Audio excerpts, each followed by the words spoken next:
Israeli Prime Minister Benjamin Netanyahu sent a message to French President Emmanuel Macron and the entire civilized world, promising that Israel will defend itself, and those who stand against it will be judged by history.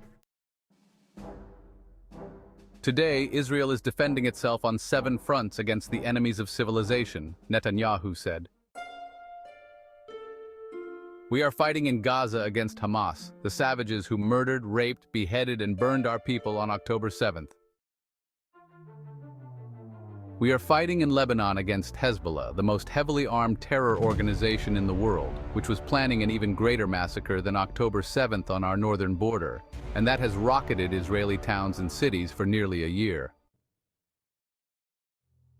We are fighting against the Houthis in Yemen and the Shiite militias in Iraq and Syria that together have launched hundreds of drones and missile attacks against Israel.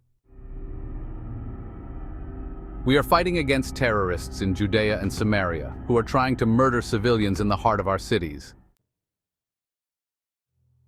And we are fighting against Iran, which last week fired over 200 ballistic missiles directly at Israel, and which stands behind this 7-front war against Israel.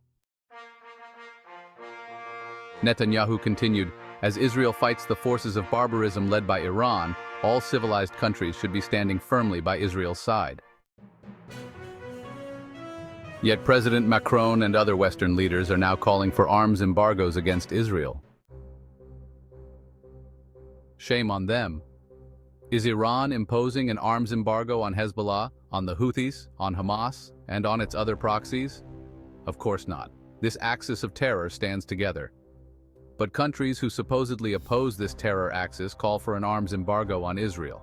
What a disgrace. He promised Israel will win with or without their support, but their shame will continue long after the war is won. For in defending ourselves against this barbarism, Israel is defending civilization against those who seek to impose a dark age of fanaticism on all of us. Rest assured, Israel will fight until the battle is won, for our sake and for the sake of peace and security in the world.